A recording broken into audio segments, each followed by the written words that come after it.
Merci, Monsieur le Président, honorables assesseurs, de m'avoir donné l'opportunité, peut-être la toute dernière opportunité, de m'exprimer pour ma propre défense. Comme je l'ai fait lors de ma première prise de parole ici, chanter la gloire du Tout-Puissant Allah, chanter sa louange et dire qu'il n'y a de divinité que lui seul et qu'il s'appelle Allah et qu'il n'y a de force et de puissance qu'à lui seul.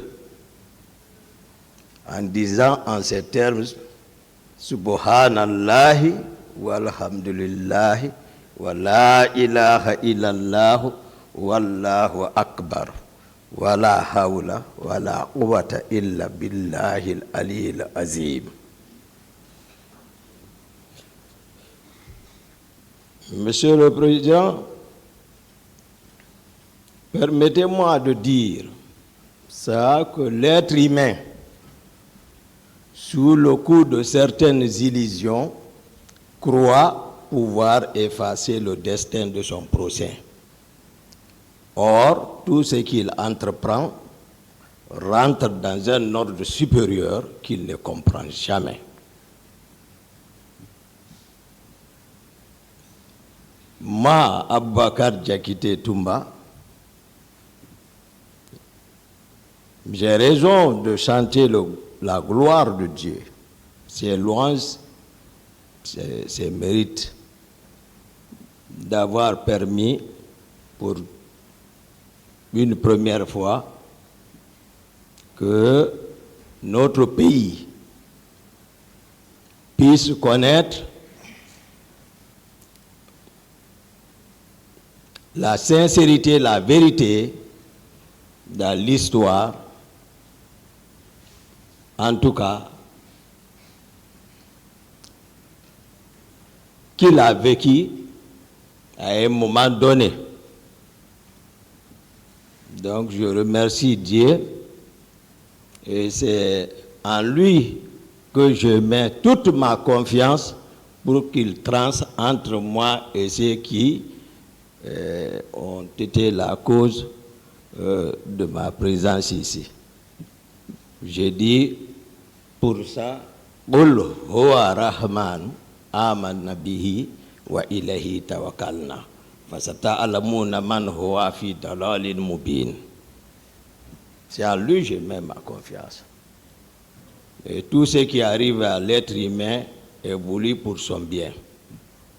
Je ne fais que suivre mon destin. Je ne considère personne ici comme un ennemi. Ça, c'était déjà préétabli dans l'organigramme divin que tout ça là allait arriver. Je ne vais pas dire ce qui n'a pas été dit durant toutes ces périodes. C'est seulement continuer à prier également pour l'âme des personnes disparues. Que Dieu, déjà, ça a été dit ici que, puisque les circonstances de leur mort laissent directement croire qu'ils sont déjà dans le paradis, donc je ne demanderai, implorerai Dieu seulement que de les accueillir dans son Firdaus, l'état, c'est-à-dire le niveau le plus élevé du paradis. Et cette prière, j'élargis à toutes les victimes de toutes les manifestations politiques qu'a connues notre pays, jusqu'aux victimes de Kamboaro. Je voudrais que ce procès puisse servir pour nous l'armée, puisque la plupart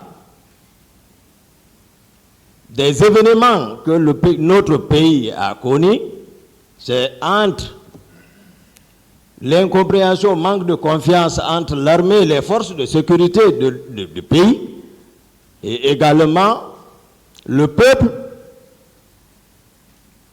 qu'elles sont censées de protéger. Il faut que ceux qui nous écoutent puissent tirer les expériences à travers ce jugement que la population civile, de la part de son armée, ne mérite pas ce qu'elle est en train de connaître.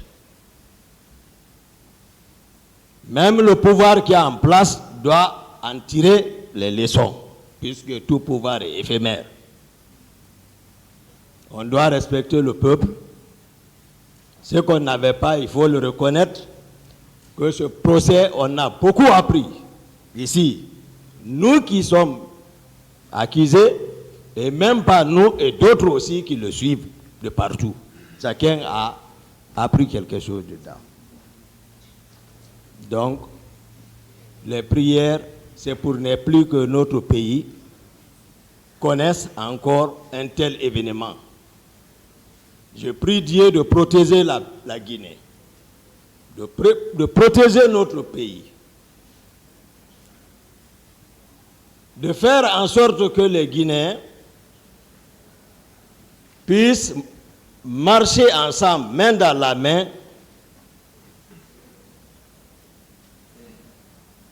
dans la paix et une Guinée réconciliée. Je vous remercie, Monsieur le Président. Vous pouvez vous asseoir.